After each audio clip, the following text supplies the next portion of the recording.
What up? This is Robert Horry. Horry, three-pointer. Buries it. You might know me as Big Shot Bob. To Horry for three. Oh, unbelievable. This guy is off the charts. What's going on, Big Shot Bob? Robert Horry from downtown. Well, it's holiday week. That's what's going on. Rob's putting up Christmas decorations. Getting them out of the garage. Getting out of the garage is the same damn thing as putting them up because it's the next step. It's the next step. It is the Big Shot Bob podcast. That, of course, is seven-time NBA champion Robert Horry with B-Dog Brandon Harper. I'm Rob Jenners. We've done 238 of these jokers. A show we call the Big Shot Bob podcast. And So, are you putting up your Christmas decorations, or are you one of the? No, you have the guy coming to the house to do it.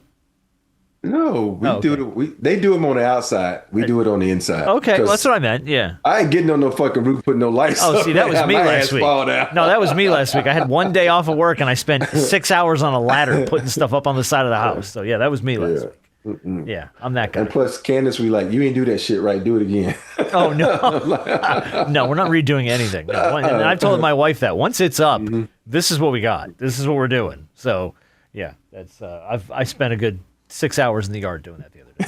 And I didn't see you as the guy on the ladder though. So I just, no. Yeah.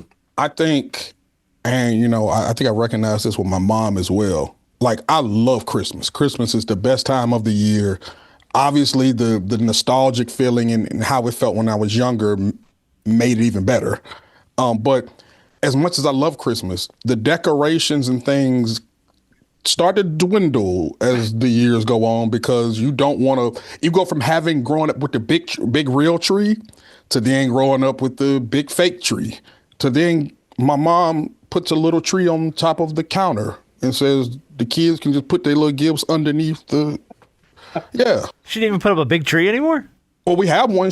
We don't put it up. We hadn't put it up she hadn't put it up the last couple of years. Oh man. So, because y'all little badass kids don't appreciate it. That's why. No, it's just what it is that it's a tree that she has that it's a nice size and it sits on like a counter thing in the room downstairs, and it's like still a nice size, but it's just less work.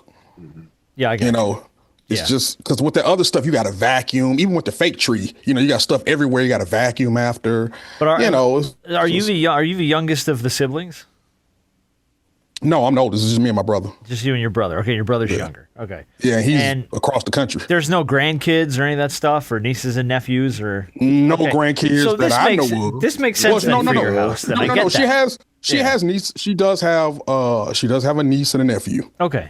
But they do their own thing. Right, but that's what I'm saying. I get why at that point there's no point in putting up the big tree and all that stuff. Like, my daughter's 13. Right. I got a 2-month-old grandbaby who's doing her first Christmas. So, and even the kids, the boys are in their 20s still, but everyone wants the big Christmas experience. So I can't, I'm not going to hit an age for quite a while where I'm going to be able to cop out on Christmas and be like, top of it. Yeah. Are you there, Rob? Why? Is that where you're at? I was. Oh, you.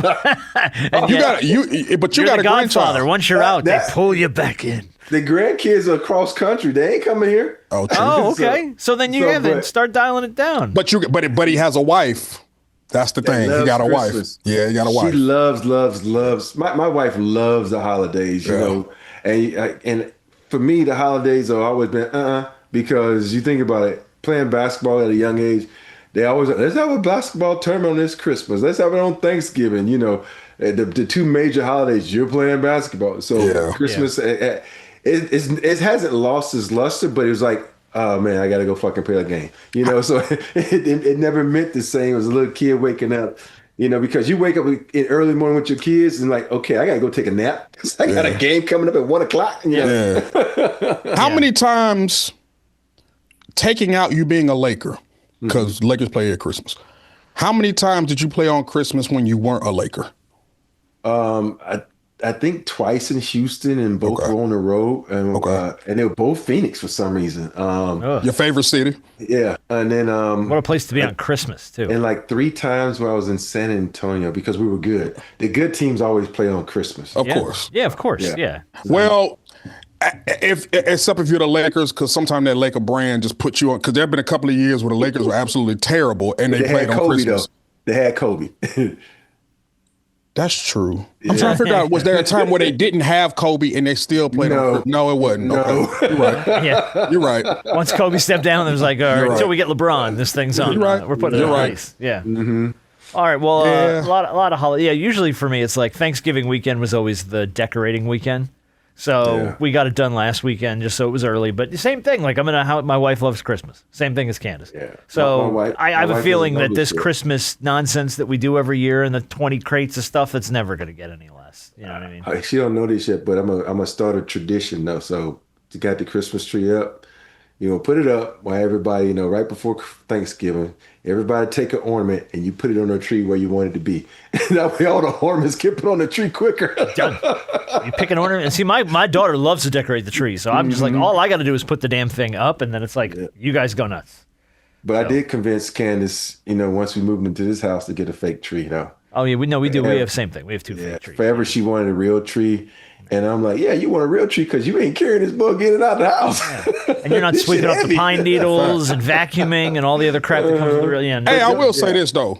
I will say this. Nothing beats the smell and says more, hey, this is Christmas time than the smell of that pine tree. And nothing beats the fire that breaks out when you don't water the tree enough and it goes up in flames. That's why we buy the cones and we sit them on the mantle and on the coffee table so you can get that smell. Yeah, there's the shortcut. We'll do that. Absolutely. The shortcut. Well, like you brought up the Lakers. Have you been working, man? Like, what's your work schedule been like now that you're back from China, by the way? Yeah, I got to see the almost collapse. The almost collapse. Yeah, I had to work that the Jazz game. The Jazz game. Mm-hmm. So that's the last game I worked. I got to watch. I'm thinking about having the NBA package. You get to watch, a lot of games and I try to keep up more now than I normally do. Okay, good. Look, they're 12-4. Luka had 33 and 11 the other night against the Jazz. They managed to squeak that one out. Fourth consecutive win. LeBron's back in the lineup. He had 17 points in his second game back. The Lakers, by the way, for the sake of it, lead the league in field goal percentage. They're shooting just shy of 51%. They're shooting 62 when no other team has cracked 60% from the field, and their effective field goal percentage ranks fourth, despite being the fifth worst three-point shooting team by percentage. So they can't hit threes, but they can shoot well from the field, man. DeAndre Ayton, it's all because of him. He won't get the credit. Right. But if you look at his games, he's been 10 for 11, 10 for 12. Like he's shooting like 63% from the field or something ridiculous. So now that he's going to be out, we don't know how long. Yeah. That shit going to fall now because they don't have that presence on the inside, man. And people hate on DeAndre so much, but he's been averaging 20 and 10. Each time. When they use him, he's going to get you 20. When they don't use him, he might well go sit his ass next to JJ. But this is what I said when they signed him. I said, he's 26 years old. Obviously, he's been very underwhelming in the places that he's been. You're getting him for cheap. What is it, $7-8 million? Mm-hmm. Cheap, $7-8 million.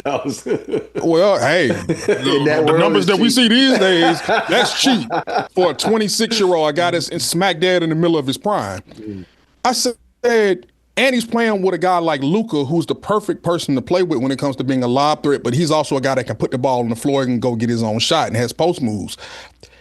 If he is 19 and 10, 20 and 10, there's no telling where this Lakers team can go. And they're sitting right there, number 2 in the West, 12 and 4. Now, like you said, I don't know how long he's going to be out.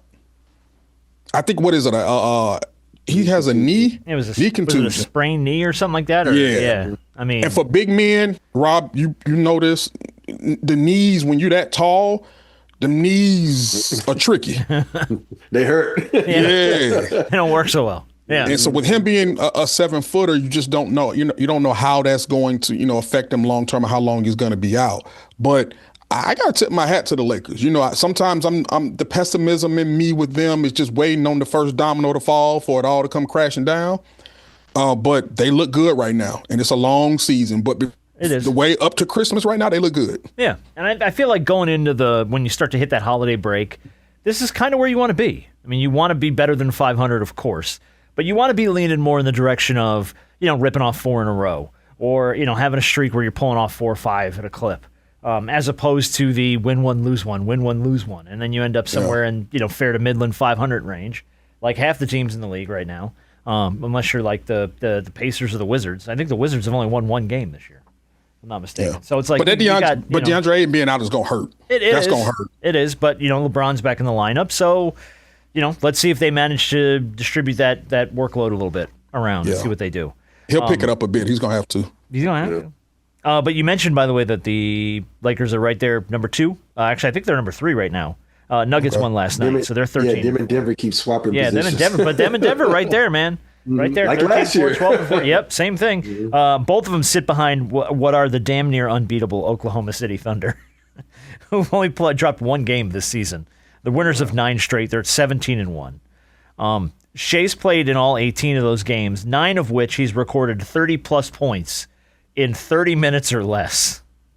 The record of anyone to do that in a season is 11 for Giannis. Giannis did that 11 times, 30-plus points in 30 minutes or less. Shea's done it in 9 of his first 18 games this season. Half the games he's played in. So the Thunder are just they're ridiculous. And then it's the Rockets there at 11-4. Spurs are 11-5. The Suns, by the way.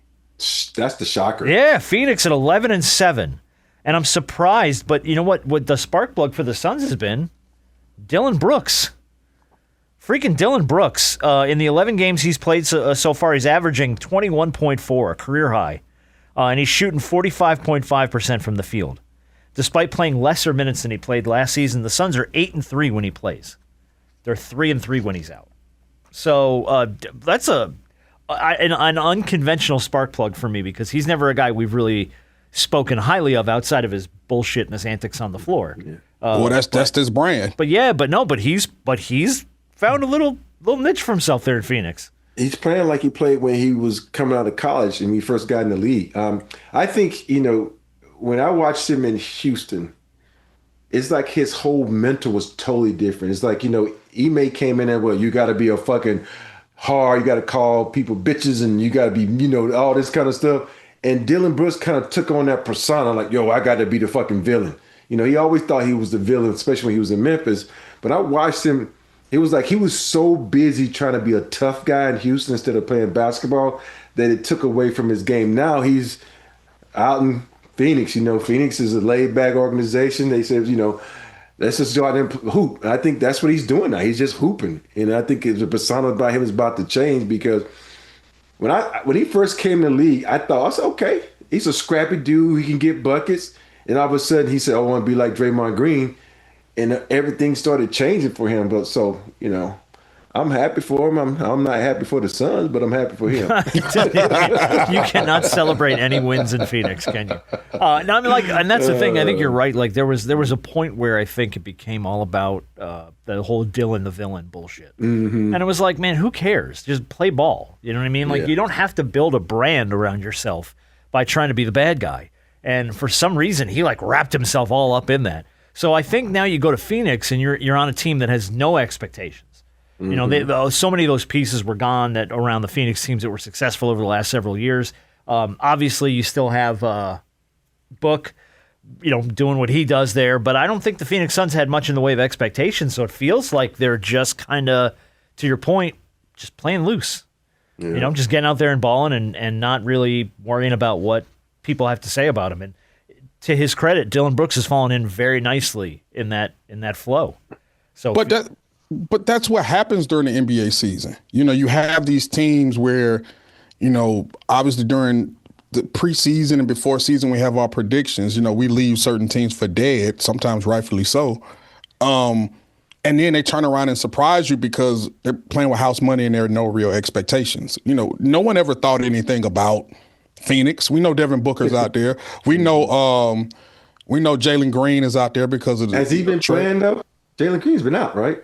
He's been out. I believe so. I don't think he's been playing. Yeah. So there's not much to discuss with Phoenix outside of when is the next time they're gonna offer Devin Booker a contract extension, because he's been getting all the money. That's always the story, right? He probably has made over $500 million in his career just from the Phoenix Suns alone. I promise So you. out of the 4 guys we just named, can you name like 3 more players on that team? Oh, hell no. No, shit, no. Not at all. Not in any way. In no way. I can name 1. I know I can name 2. Name 2. Okay, go ahead. I'm trying to What's the remember. guy from Duke, Allen? Grayson Allen. Grayson Allen and O'Neal, I think. Some O'Neal. Oh, Royce O'Neal. Yeah, Royce. He's That's married. it. He's married to the actress. What actress?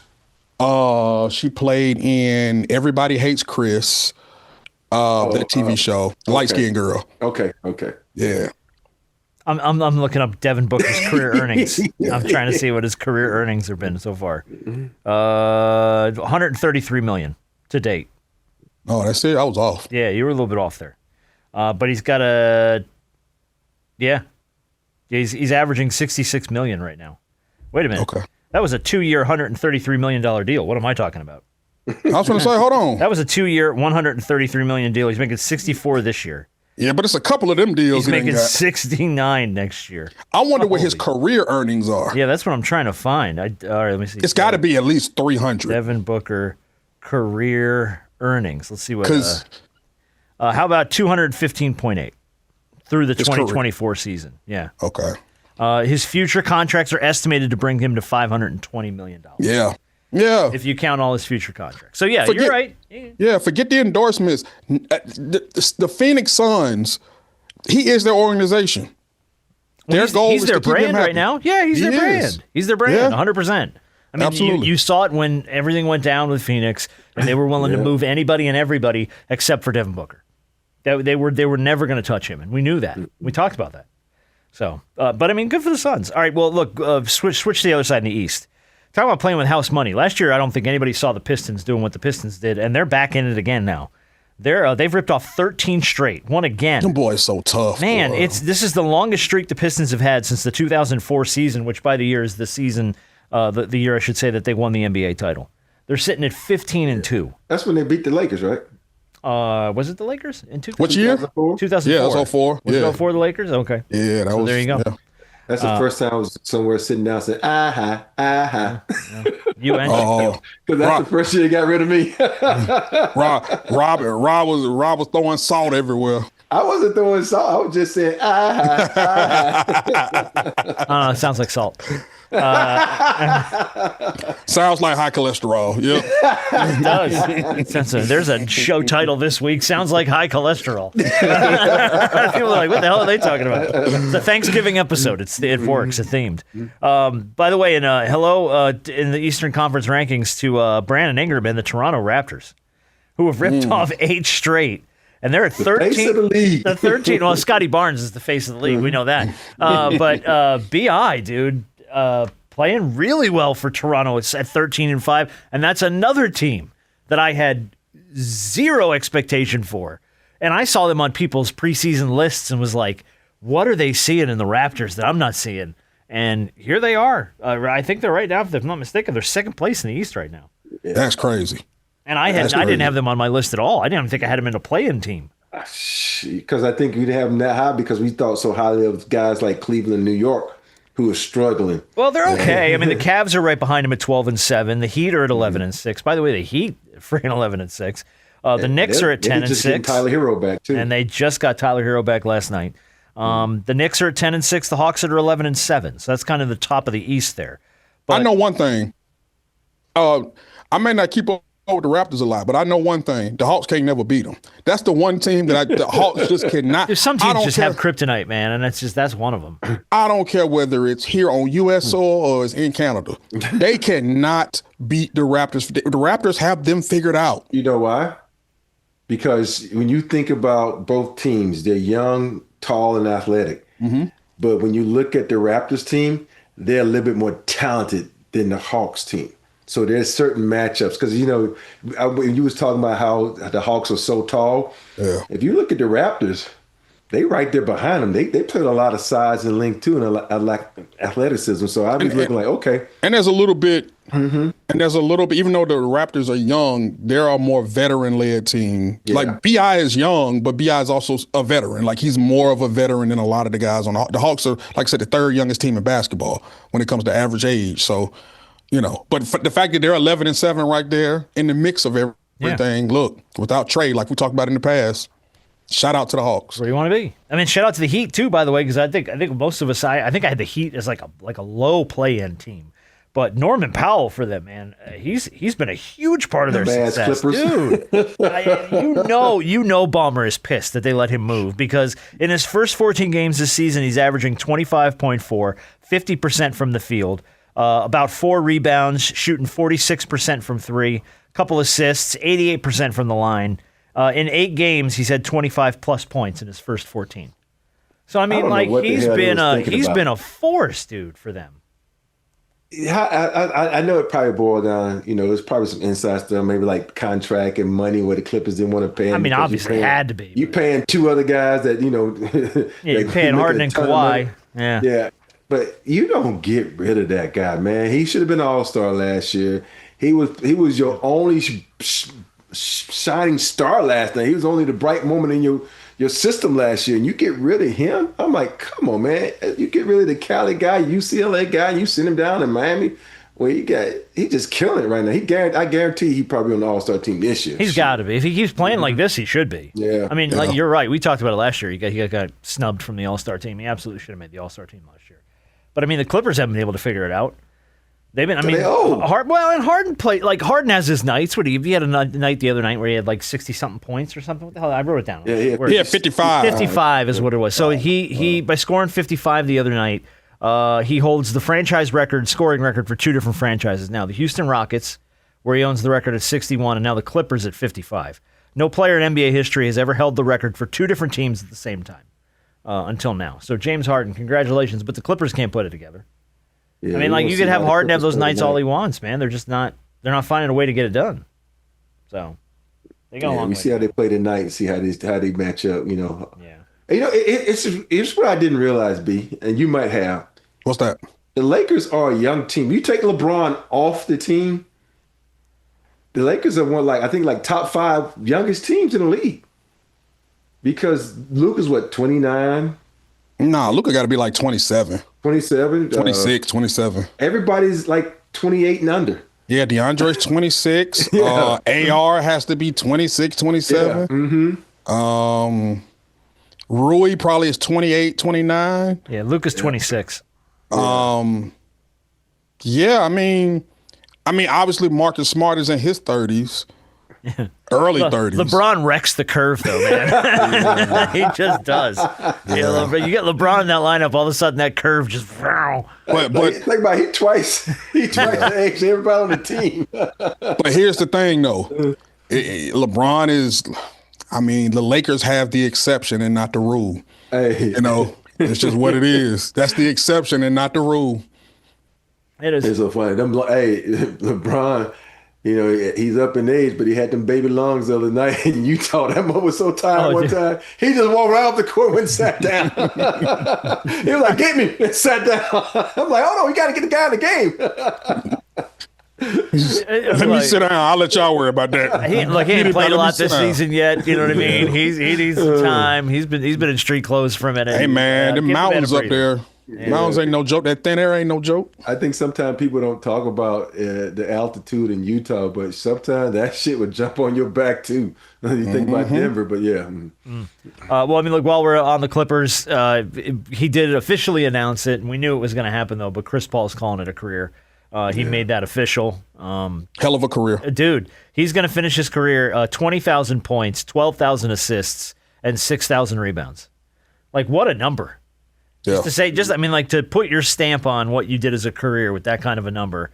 And he's been a steady player, a very in control player for his entire career. And, I think we knew that this was happening, but now everybody gets to kind of do their official farewell to Chris Paul. Like, he could check in one final time in wherever the hell he was the other night, Charlotte or wherever they played. So he's getting his opportunities to check in and do his little final wave to the crowd and that whole deal. I think that was great because, he played right there in North Carolina, and he's from North Carolina. Yeah. So that was awesome. Yeah. So. And another thing to add to his legacy is what he's done for the, being the NBA PA president. I think he was the president of the NBA PA. Mm-hmm. And ushering in or helping to usher in a lot of these, bigger contracts and the players getting a bigger piece of the pie when it comes to the split. I've always saluted for the longest time the NBA PA and what they've been able to do for the players all around the league when it comes to contracts, when it comes to guaranteed money.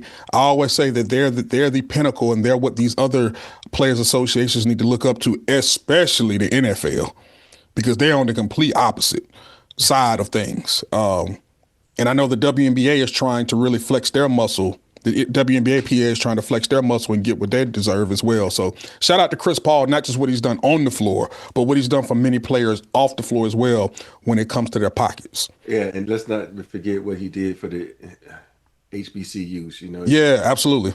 Yeah, and the funny part about, even though he went to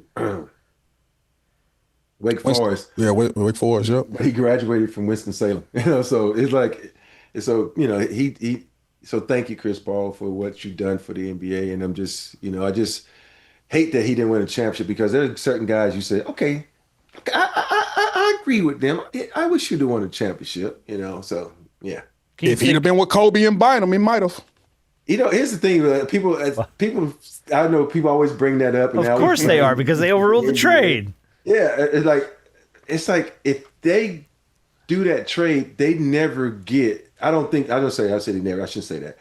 I don't think they get Paul Gasol, because then you got to think about this. It's the money. Chris Paul made a lot of money. Kobe made a lot of money, and so you couldn't put that piece with that. And people can say what they want to say. Without him, they don't win. The Lakers don't win that championship. Yeah, but here's the thing. Mm-hmm. The part, and you're right, but Paul Gasol was already there. That trade, the reported trade that was supposed to go down was like a 3-team. No, he wasn't there. Yeah, I didn't think he was there. No, he was there already. He was there. Because Paul Gasol got there in 07. Yeah, that trade was after 07. All right. Well, because the reported trade, if I'm not mistaken, was wanted in 07. He wasn't there yet. No, they wanted in 08, 09.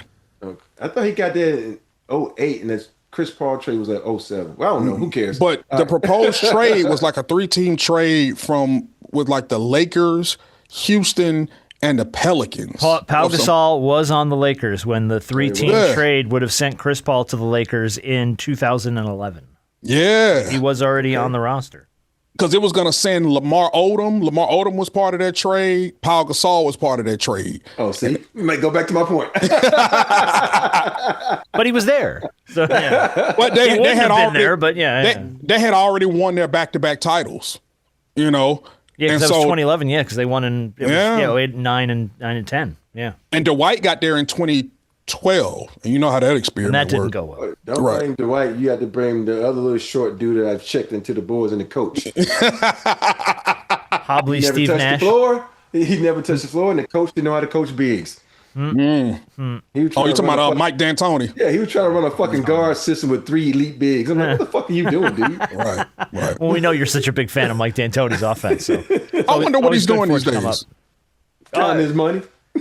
Well, I think there's a lot of coaches doing that, especially college coaches. I don't know where Mike. Don't get me wrong. I love D'Antoni's offense, but he didn't know how to coach bigs. He had Amari Stoudemire, who's not a traditional big. He's so athletic and so gifted. You had Sean Marion at the forward, so it's like he didn't really know how to coach. He had Paul Gasol and Dwight Howard trying to fill the lanes and go to the outside and shoot threes. I'm like, what are you doing?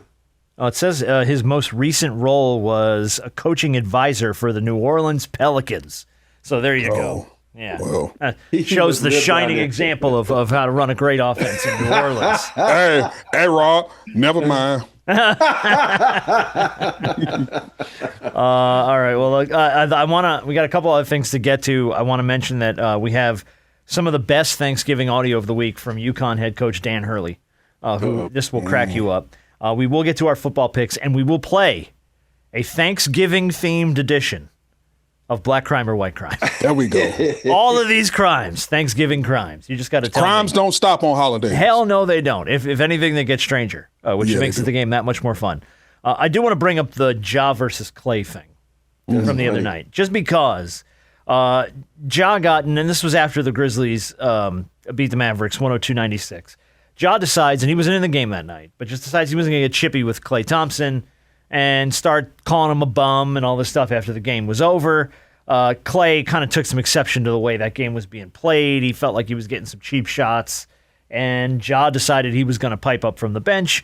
And then we've got Klay after the game with some words for Ja Morant. And then with Ja, he's a funny guy. He has a lot to say all the time, especially for a guy who rarely takes accountability. But you know what? That's for another day.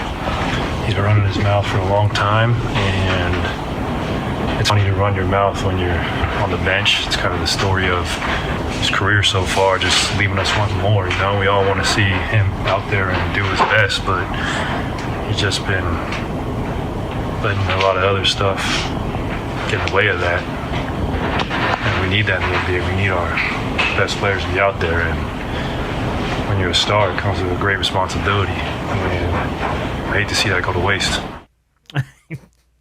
I love the subtle burns from Klay. Yeah. Like he's not being an ass and he's not getting loud, but he's like, man, I hate to see a guy waste talent like that. Like, That's the most respectful slap in the face isn't I've it ever though? seen.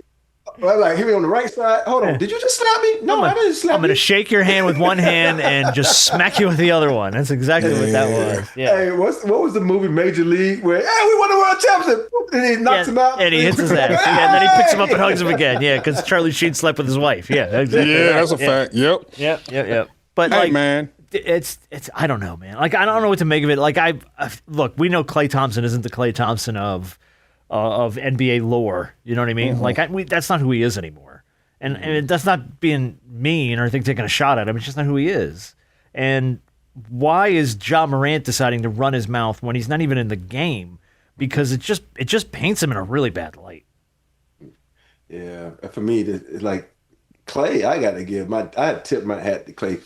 Let me just say this: if someone come off the bench and put their finger on my face like he did. Oh yeah, he was pointing at him and chirping at him. There ain't a fucking security guard that maybe a couple. I would have went at his ass so quick. Like, let me see how street and how hood you really are. Let me put these hands on you. So I think Klay, he handles everything very respectful. I've always been a huge fan of Klay, and I love the way he handled that. And so, some guys just like to chirp, man. That's all they do. And that's what Ja likes to do. But he doesn't have his bodyguards with him anymore. All his bodyguards are gone. So I think he better watch his chirping when he start to play again. Yeah, everything that Klay said, he has a right to say. He's a Hall of Famer.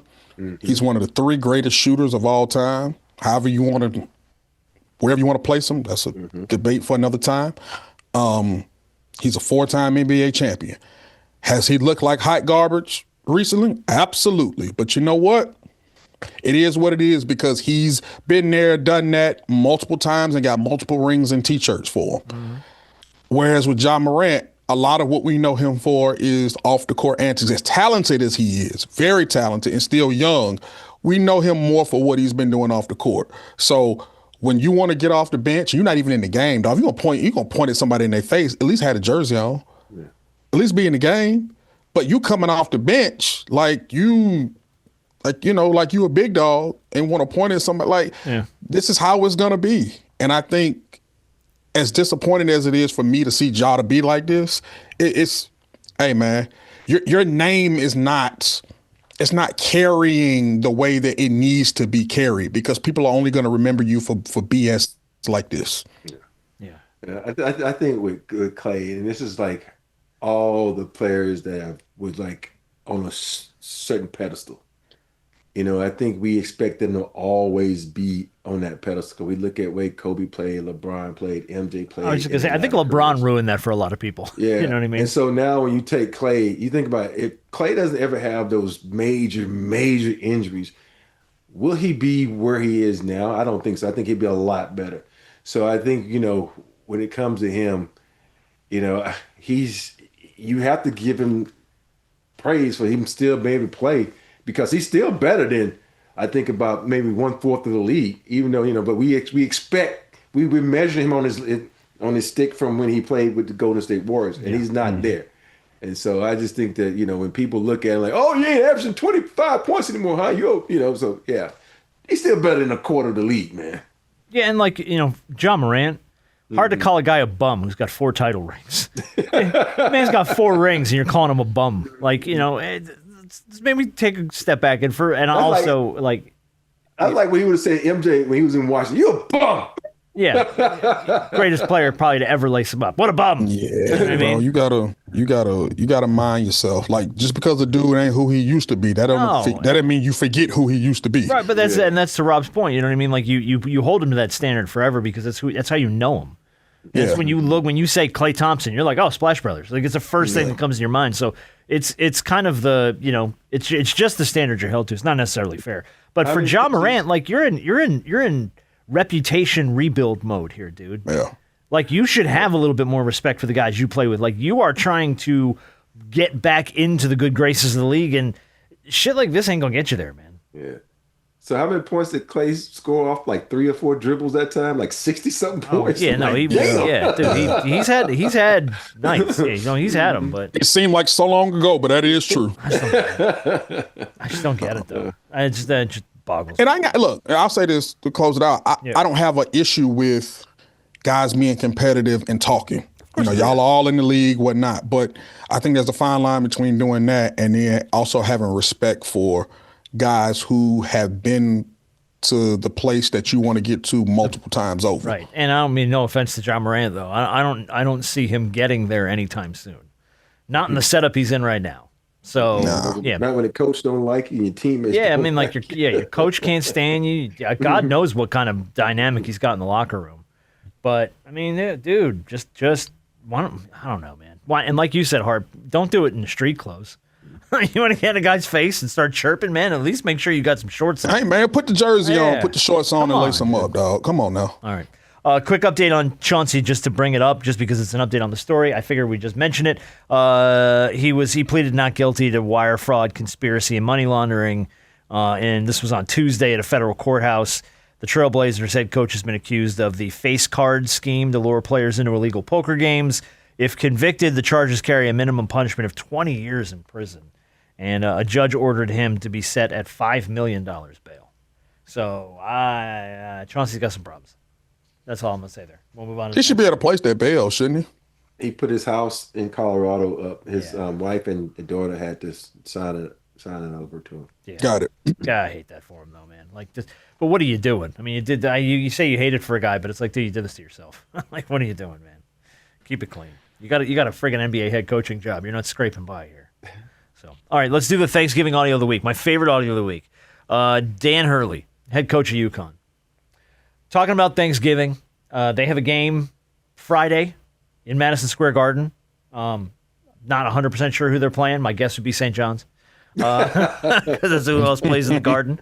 But they were talking about Thanksgiving and how he's telling his team to do Thanksgiving on Wednesday this year for one obvious reason. Have a great Thanksgiving to everyone out there. We're going to celebrate our Thanksgiving on Wednesday as a team. We're going to eat what's in the turkey, Bobby? No. What makes people sleepy? Tryptophan.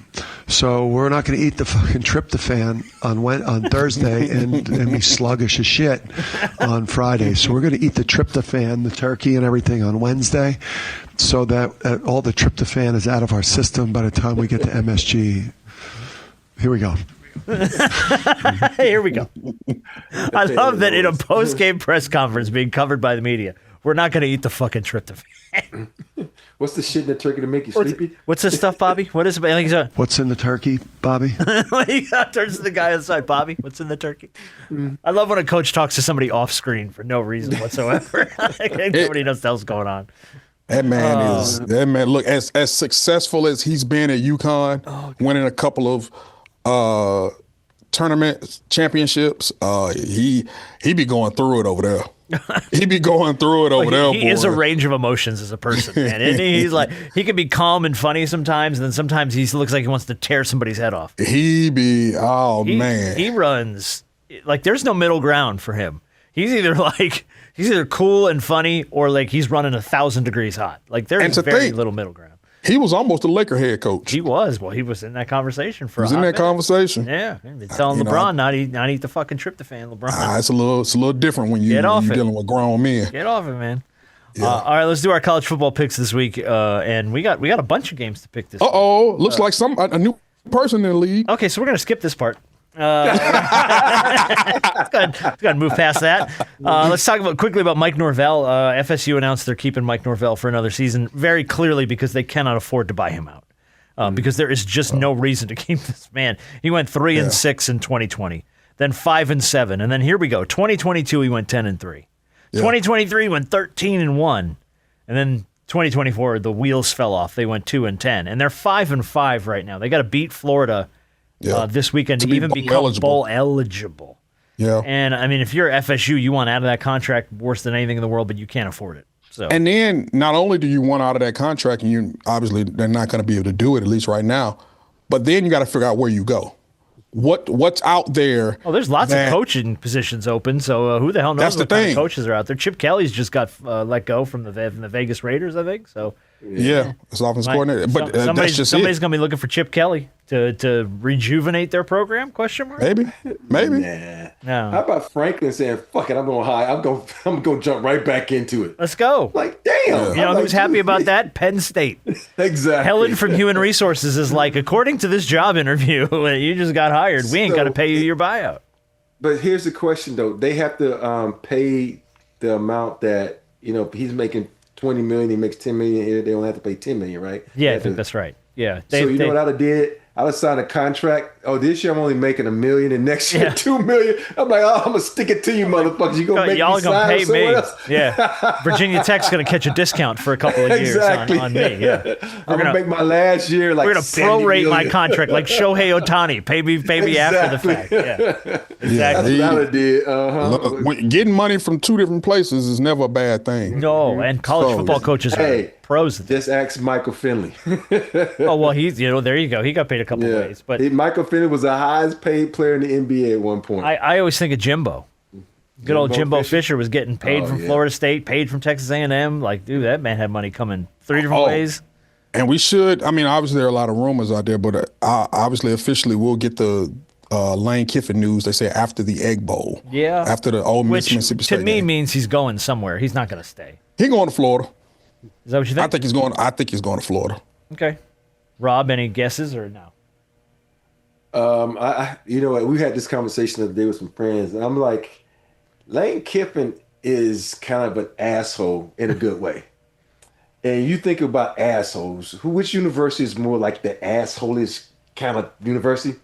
That would be LSU. LSU. So I think he'd go to LSU because his cockiness and the way he just is as a coach, I think it fits LSU more. And so, and think about it. LSU has even though the history of Florida is great, I just something about the LSU history and the players they put in the NFL.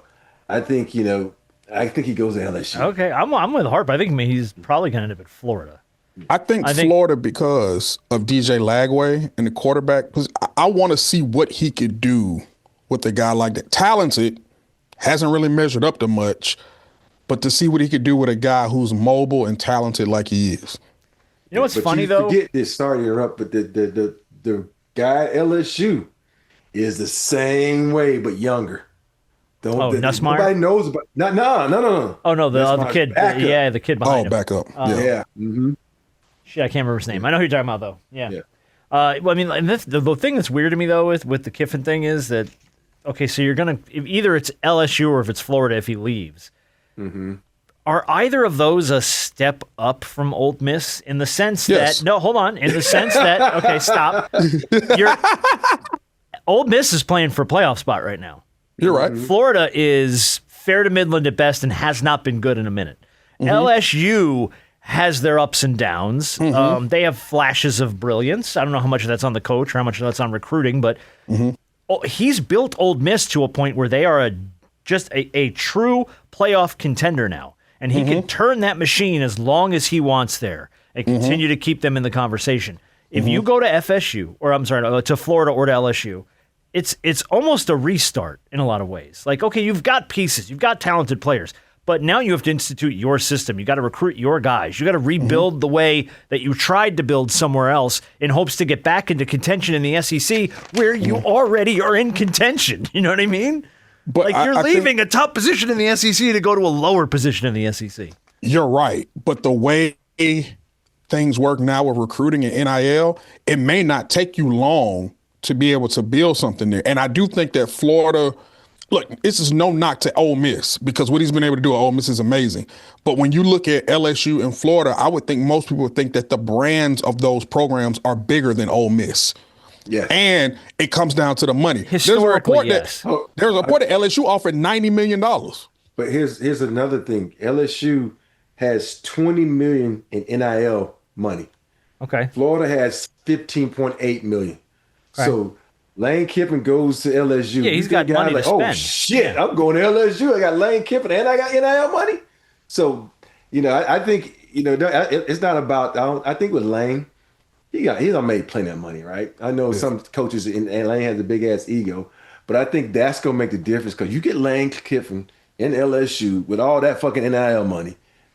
Shit, he's gonna go buy himself a nice little team. Now. Yeah. Yes. Yes. I'm just saying. I mean, like he's built a really good thing at Ole Miss. Yeah. I don't know why he's in a rush to get out of there. I mean, his quarterback is the starting quarterback for the New York Giants. Like you have NFL pedigree that you can show to guys in recruiting and go, hey, look, they wanted me to go to these other teams and I stayed here for this reason. So Ole Miss is like the Clippers of the SEC. Like wow. Like, even though the Clippers are winning, they're in California. Wow. Nobody give a shit. You play in Inglewood, home of the Lakers. You play in the Staples. Yeah, you don't give a shit till you come in and roll somebody in the playoff, and then all of a sudden people start looking at you, though. Yeah, but then at the end of the day, you go home. You never win the chip. That's how he gonna be at Ole Miss. Oh, you gonna be the belle of the ball, but when it's time to go home with someone, you gonna be left in the ballroom. Rosie Palm and her five sisters. Exactly. No, do you know who I think is the Clippers of the SEC? Oh God, who? Auburn. Because you're in a state where, cool, you may be Auburn, but this is an Alabama state. This is Alabama's country, yeah. Yeah, but, but Auburn has won championships, though. They have. Cam Newton got into the promised land. Shit. Yeah. But they won shit. But I guess I was looking at it from a state standpoint. I got you. Yeah, I know what you're doing. I know what you're trying to do. Yeah, I got you. All right, well, we'll see what he decides to do, but who the hell knows at this point? I think he's just looking to be sexy. All right, let's talk about last week. Rob went 0-3. I went 0-3. Harp went 2-1. Well, I do what I do. So Harp's now a game up on me. Hold on. Is bullshit. I'm about to start writing this shit down. I know I ain't over. Yeah, no, you and I both went over. We missed. Well, the truth hurts. We whiffed big time. I almost went back and started pulling the audio because it's comical how confident we are in our picks, and they are just so far off. I'm trying to remember the one that stuck out, and I'll have to look at last week's. Probably the one Harp lost too. It's probably the Georgia Tech one. Well, we all lost Georgia Tech. We all lost Georgia Tech. I was at that game, boy. That was the one we all lost. No, it was somebody to keep it close, and they got blown out. I can't remember who it was. But you and I were both confident that someone was going to keep a game close, and they got cooked. They got cooked by somebody. Roasted. I'll start. Well, next season, I'll make sure I pull last week's results every week, so we can account for these. All right. So let's see. I got 5 games on the docket this week because it's rivalry week. It's rivalry week, so we got a lot of cool games to pick this weekend. And then we'll do Big Shot of the Week, and then we're going to play a Thanksgiving edition of Black Crime or White Crime. All right. Number 4, Georgia. At number 16, Georgia Tech. And it's not really a Georgia Tech home game. It's happening at the Benz in downtown Atlanta. Well, they're supposed to because there ain't but 2 lights down the street. Well, there's that. There's that. This is Friday at 3:30 on ABC. Current line, Georgia's laying 14.5. That's a lot of points. That's a lot of points. Who would like to go first? I'll go first. Okay. My intention is to be in attendance at this game as well. After we get done with our tailgate, I'm gonna take Georgia in the 14, and I'm gonna tell you why. I think what I saw versus Pitt, there are a lot more things that I think Georgia Tech has to fix in a short amount of time than Georgia. Georgia's rolling, and I know this is an in-state rivalry, but my Lord, it's this rough. game. Listen, this game last year went to 8 overtimes. It did. Okay, it was not even supposed to be close. So you always got to count Tech to pull something out of their rear end against Georgia. But you're still going Georgia. Is it 12 and a half? It's 14 and a half. 14. Actually, that line has moved. I checked it this morning. It's now 14. It went to 14 and a hook? Yep, 14 and a hook Oh, for the Lord. Dogs. So I'm going to go. You know what? I'm going to go Tech, not to win, but I'm going to go Tech to cover that 2 touchdowns. Like I mean, and again, now here's the problem, right? Tech's defense has been porous the last few weeks. I mean, Boston College took them to the ropes, and Boston College has won a game this year. So their defense has been just on fire, not good, dumpster fire. But I still think that they're not going to roll over for the Dogs. I think they're going to put up a fight. So I'm going to pick Tech. I'm gonna take, and I hate saying this because I really do want Tech to put up a fight. And I want this to be a really, really good game. But I just think the way Georgia's rolling, I'm gonna take Georgia in the 14. I'm taking Tech. I just think Georgia got smacked in the mouth last week. They're gonna come out with I think they were looking. Hold on, who got smacked in the mouth? Tech. Yeah. Tech. Oh, I was gonna say. I think Tech was looking past Pitt and looking at this game. I don't know why they would do that. Yeah, they were losing 28-0 at one point. Yeah, I saw that. It was so weird when I turned the TV on. I started to text you guys like, "What the fuck going on?" Oh, I did the same thing. I sat down and I was like, "Oh, it's probably about almost the end of the first quarter. I haven't put the game on yet. It was 21-0." And then I went downstairs and came back up like 14, 20. What the fuck happened? I'm like, is there something wrong with my TV? But yeah, I'm taking Georgia Tech. I just think they're gonna come out and show a little backbone and put up a good fight. It's a good rivalry game. Yeah, it's a good rivalry game. All right, let's do the next one. Number 3, Texas A&M at number 17, Texas. Friday night, 7:30 on ABC. A&M is laying 2.5 points. Another great rivalry game. Cameron wanted me to go to this game with him. Oh, you should have. I can't sit up in the stands while you root for Texas A&M. I'm like, I can't believe you even root for Texas. This is almost he went there, right? Yeah. So I watching Texas A&M, man, that quarterback should be talked about for being the Heisman. He's just started being talked about it. So I still don't have any faith in Texas. So I'm taking A&M in this game. And it's only 2.5. They win by a field goal. So basically you saying that Texas, I'm taking Texas A&M. I'm gonna take A&M as well. I think they closed out the perfect season, or at least perfect regular season, and go undefeated. I don't think, with the scare they had versus South Carolina and coming back from 30 points down to win that game, that's the scare that they needed to straighten this thing out. And I don't think they're going to let Texas stand in their way from a perfect regular season. I'm going to take A&M. I'm going to go hook 'em horns. I'm going Texas. I have this irking feeling, and I've had it all season, and it didn't happen during South Carolina, but I thought South Carolina was going to be it. The A&M letdown game exists. It is in the ether of the universe, and it hasn't shown up yet this season. Should have been South Carolina. Texas showed up and boat raced a couple people this year that I thought they were going to get blown out by. So I have this irking feeling that Texas is going to come out swinging hard to try and make some kind of a playoff case, even though they're probably not going to have a shot.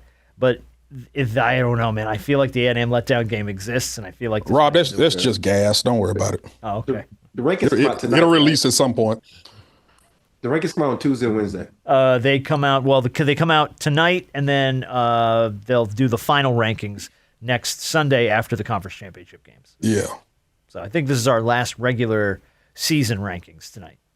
Because after that, and then they go, because then we'll go final weekend, conference titles, and then get the final rankings. All right, let's go number 1, Ohio State, unbeaten. At number 18, Michigan. Of course, the Ohio State-Michigan game. It's noon on Fox. Ohio State's laying 9.5. I think Ohio State has lost, 4 straight to Michigan? I think that is correct. And this game is at the Big House? It is at the Big House. And what's the line? The line is 9.5. That's the gas. There it is. There's the gas. Yeah, boy, that made my stomach hurt. Yeah. They got a little rumbly in my tummy, boy. I'm gonna take Ohio State to win, but it ain't gonna be the 9.5. Oh, so you're taking Michigan to cover? Okay. Yeah, it might be a field goal. Okay. Maybe 5. Okay. But not 9. Definitely not 9 in the hook. And this is a game I was like, damn. The part of me wants Michigan to win, because, that shows you all that the highest paid team in college football. But I'm going to take was Texas Tech. No, Texas Tech is like third. Texas A&M is second, Texas Tech's third. Ohio State, I think Ohio State's win by 10. I'm taking Ohio State, even though it hurts my heart to say it. And I know it's hard for people to win in the big house, but I'm going with Ohio State. Look, Ryan Day's coming off a national championship. He's never beaten Michigan. I think Ryan Day wants to come out and just destroy Michigan. So I think he's going to throw everything in his bag at Michigan in the big house, and I think Ohio State's going to win big. I think they're going to kill Michigan. That's my guess. All right, two more. Number 14, Vanderbilt, at number 20, Tennessee. 3:30 on ESPN. Vanderbilt trying the same thing, making any case they can to get into the playoff. No, their time is over. Tennessee's laying 2.5. Well, I don't know. Depending upon how some of these games shake out this weekend. Yeah. Tennessee's laying 2.5 at home. Vandy's coming in as a dog. Give me Tennessee because Vanderbilt can't win on the road. Give me Tennessee. You going Tennessee too? Mm-hmm. I'm going to go Diego Pavia's mom, and I'm riding with Vanderbilt. She was... Hey, I wish I could edit that Ryan Diego mom. No, we're not going to edit. No. I do that to you. You don't do that to me. That's not how this works. That's not how this show works. You don't turn my own weapons against me. That's not how that works. All right, last game. We have to pick it. Number 10, Alabama at Auburn, the Iron Bowl. 7:30 on ABC Saturday night. Bama laying 6.5. Just shy of a touchdown. At Auburn, the game's in Jordan-Hare. Rob, this should be the one that give you gas. Mm-hmm. I'm going to go last on this one. Okay, I'll go first if you want. Go ahead. I think Alabama's going to destroy Auburn. I think Alabama's going to win by 20. I'm going Bama all day. Alabama really, really needs this game. They really to keep need it. Anything alive. They need this game. I think if they win, they advance to the SEC championship game, if I'm not mistaken.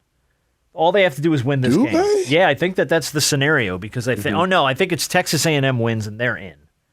Alabama needs a win, and they need Georgia to lose. They need either it's a Georgia loss or it's somebody else. Done with SEC though. No, Georgia can still get in. Georgia can get in. I'll pull the scenarios real quick. Go ahead. Yeah, because Georgia. Make your picks. I'll tell you what the scenario is. I'm gonna take. I'm gonna take Alabama just barely. I'll take them by 6 because I think. The way that they lost to Oklahoma at home, if it's not now, it's not going to be ever. Kalen DeBoer has an opportunity to do something that not a lot of people thought he was able to do coming into this season, and that's get his team not only potentially to the SEC championship, but get his team in the playoff. So do it. Rob? I'm just saying this, DeBoer, your job is on the line. This game right here puts your job on the line. Not because it's getting in the playoffs, because this is an Auburn team that fucking sucks. If you don't go up in Jordan-Hare and beat this team, you might well not get back on that bus because you better start finding a job because you will not be at Bama because you've done this 2 years in a row where you had a chance to get in the playoffs and you have a fucking hiccup. I'm telling you, I know people saying, well, we got to give him time to get his system in. You got the fucking talent. Just use it. And stop trying to run the damn ball. Your team can't, you don't have a run scheme this year. They're getting dinged in the playoff for that, though, is that Alabama doesn't run the ball well. Yeah, but no, they can't. It was like if the only one they called a dude called Hill, Herschel Walker. I love Jam Miller, but Jam falls backwards. Hill falls forward and gets about 2 or 3 yards. I know that's your guy, but sometimes you got to go with the better guy, and that is Hill. So, DeBoer, I'm going to take you to win this game by a touchdown. But impress me. Win it by 2. And this is coming from a man whose mural is in the basketball auditorium. So you better listen to him now. Yeah, he's got his picture on the wall. All right, here's there are 4 teams in the mix for the SEC championship game. The 2 that control their destiny. Texas A&M makes the title game if they beat if the Aggies beat Texas. So if all you got to do is beat Texas, they're in. Alabama controls their own destiny. If they beat Auburn, they're in. So it's going to be Alabama and A&M if they win. Ole Miss can reach the title game if they beat Mississippi State and Texas A&M loses and Alabama loses. So Ole Miss ain't getting in. Ole Miss ain't getting in. Georgia reaches the SEC title game if they obviously, their game against Georgia Tech is somewhat meaningless. But if Auburn beats Alabama or if Texas beats A&M, if one of those two things happens, then Georgia goes in. So they're to Auburn play and either Texas Alabama or Texas A&M. So interesting. If Alabama wins and A&M wins, that's the SEC championship game. They're in. Georgia gets in if one of those two lose. Here's my thing, and I guess I'm wondering why it seems like Alabama has the easier path when Georgia only has one loss. Their loss is Alabama has two. I get it, but Alabama has one two. loss in conference. Yeah, they only have one conference loss. Oh yeah, in conference, true. Yeah. They got one. I forgot the Florida State game was a long time ago. But that continues to look like a terrible loss. A terrible loss. At the longer the first season 5 goes. games, this bad loss. They lost by 2 touchdowns to a 5-5 FSU team that, in all rights, should have fired their coach. So yeah, that's a bad loss, dude. That's an ugly loss. All right, well, we'll see how it shakes out. I love rivalry in college football. Me too. So much fun. And then next week we'll get to pick our conference championship winners. So we'll see how we did. All right, let's do a quick big shot of the week and then black crime or white crime. Here we go. Big shot of the week is going to go to a gentleman named Reginald Betts.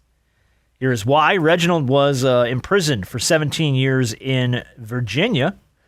Spent most of that 17 years in solitary confinement, which is crazy. Damn. But his whole perspective on life changed when someone gave him a book because he started reading. And then he spent a lot of his time reading. And then he gets out of jail and decides he's going to college. He gets released from prison. He went full speed ahead. He got a bachelor's degree and then a law degree from Yale. And then he founded an organization called Freedom Reads, which is a nonprofit organization that provides libraries and books to prisoners and prisons around the country. Since 2020, when he started this, he's installed more than 550 libraries in prisons around the country and provided more than 275,000 books and counting to prisoners to further their education behind bars. So a guy who was in was in a bad situation, but turned it into a great situation when he got out. The name of the organization is Freedom Reads, that he founded. So big shot of the week to Reginald Betts, because that's pretty freaking awesome. I think a decade in prison, and most of that in solitary confinement. Yeah. And for you to still have not be crazy, because, think about it. You by yourself, solitary confinement. Solitary is not fun, man. And you're in jail for 10 years anyway. Just think about when you was a little kid and you went to your room with all this shit and you was still pissed off, going crazy. Oh, and no, nothing to forget it, man. So, but big ups to him. He's giving back, paying it forward. Incredible. That's great. Love it. Yeah, Helping other people think behind bars. the turning a catastrophic thing into an amazing thing. Obviously, you never know what jail and prison can do for somebody. It's rehabilitated a lot of people and given them a new perspective and a second chance on life, amongst so many other people who may not have been given that opportunity or is going another way. So shout out to him for allowing that to mold him into what it's molded him into and allowed him to really pick up on a lot of knowledge that gave him a second chance at life. Yeah, and I don't want to breeze past the fact that he got his law degree from Yale. Yale. That is, holy shit. Talk about a high bar. You didn't just get your law degree, you got it from Yale. And think about Yale. I was looking at this list just the other day where the hardest schools to get into, and Yale is in the top 15. You thought we'd number one. Mm-hmm. Harvard is number 1, but Stanford was number 2. And it's just, think about this. It's just, to get in Yale is one of the top, and all the colleges we have in America, and he got into Yale. So big ups. There you go. All right, let's do what everybody's been waiting for. Black crime or white crime, Thanksgiving edition. So here's how this is going to work. I have a story for you that happened on or around Thanksgiving.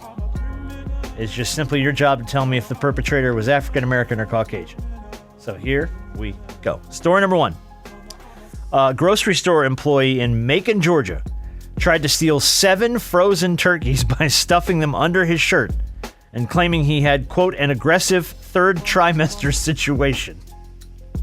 Security obviously confronted him and stopped him as he tried to waddle out sideways like a crab. So he's stuffing 7 turkeys into his shirt and trying to steal them. Black guy, white guy.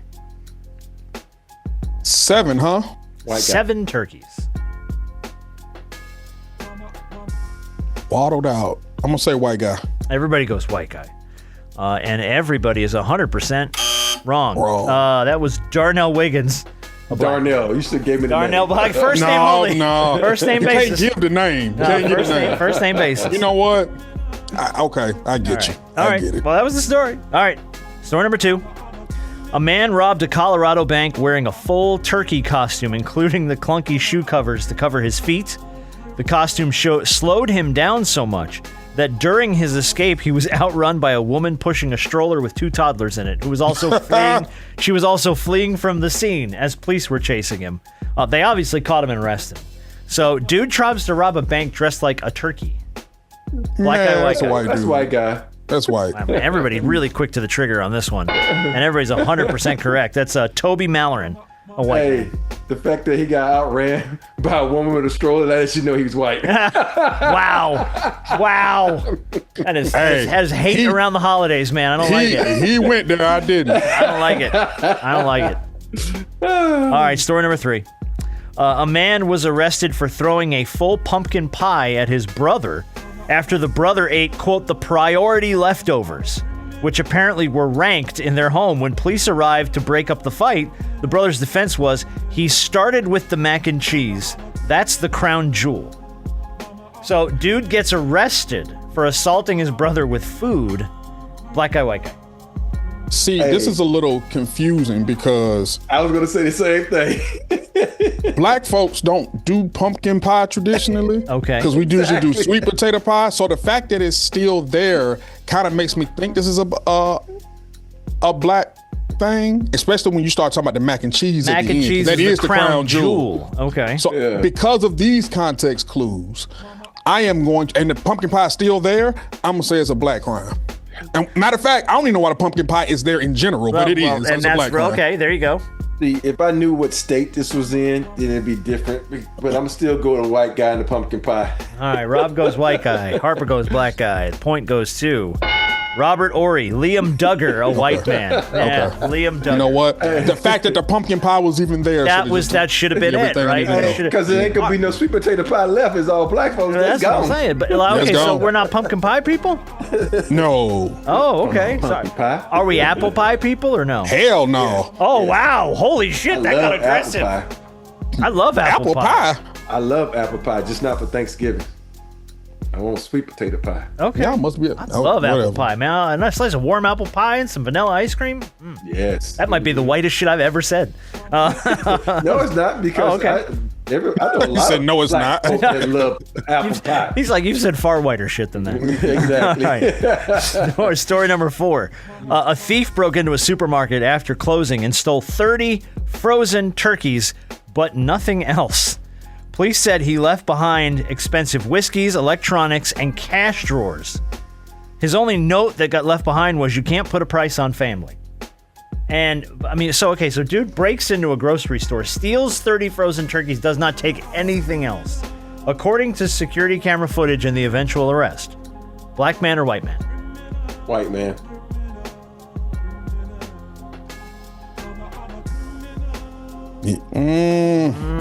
I'm gonna go white too. Everybody goes white guy. And everybody's wrong. This was Martin Freeman, a black man. I'm happy it was a black man. Why? Because she's just trying to feed his family, man. He ain't trying to be a criminal. He didn't take the expensive whiskey. He didn't take the cash. He's just trying to feed his family, man. Just trying to do it. I mean, head down on his luck, just trying to feed his family. And I was, because he left. I thought you meant because he left a note behind. Okay, I got Okay.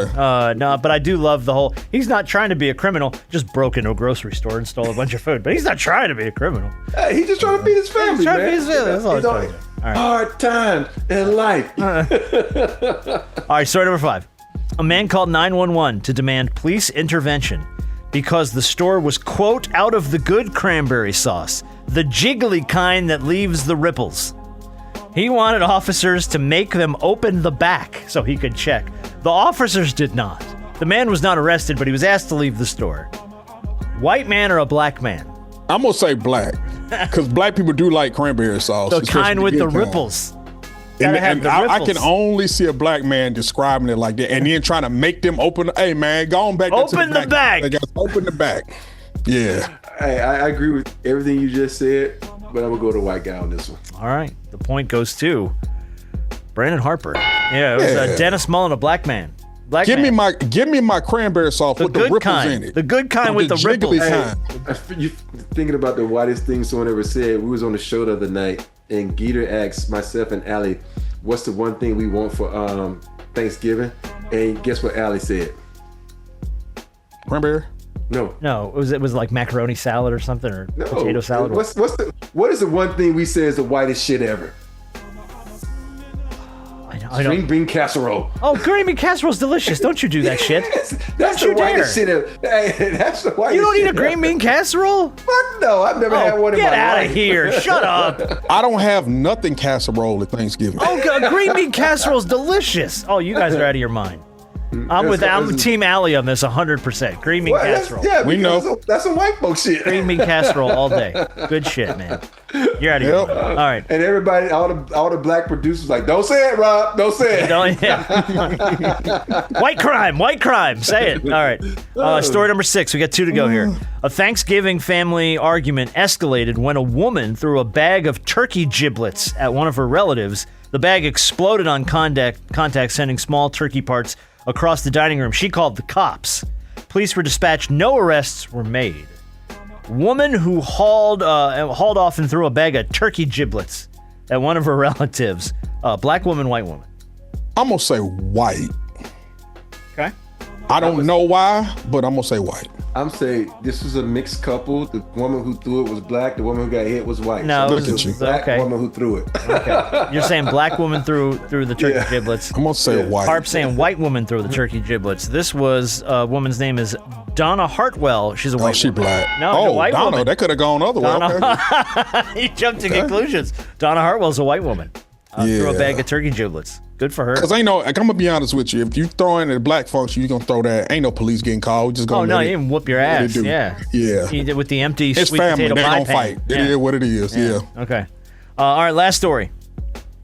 2 men got into a road rage incident over having a turkey fryer strapped to the roof of his car like luggage. See, the problem was it caught in the wind. It turned like a wind turbine and was flapping behind his car. So the turkey fryer had fallen off the car, was hanging on for dear life. Dude behind him is beeping and swerving and screaming and trying to get his attention. So the guy pulls over, the other guy pulls over, and it turns into a fist fight. Neither guy was arrested. The man did get a ticket for trying to strap a turkey fryer to his roof. So the question here is, were both men black? Were both men white? Or was this an interracial black on white crime? Oh, this is a serious? You're asking this for real? Yes, there were 2 men involved. One guy had a turkey fryer strapped to his roof. The other guy tried to get him to pull over, and they got into a fist fight because they were freaking out at each other. Both black, both white, or interracial? Interracial. Okay. I'm gonna go interracial too, because that's my last path. Okay. You're both right. For a bonus point, guy who had the turkey fryer strapped to the roof of his car. Black guy, white guy.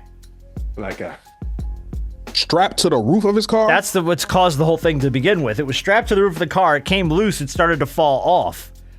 Dude behind him thought the turkey fryer was going to fall onto his car. They start beeping at each other and swerving. They both pull over, and it turns into a fist fight. I'm going to say the dude that strapped it to the roof of his car is black.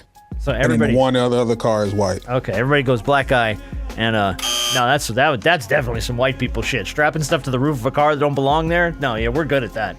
We're really good at that. I thought about that at the end, because black folks would have just strapped it in the trunk and held it. Yeah, and they just tied the put it trunk in the down trunk. with a piece of rope or something. Yeah. You know what I mean? Like, just hang on to it. No, for You some trying to say our reason, trunks don't work?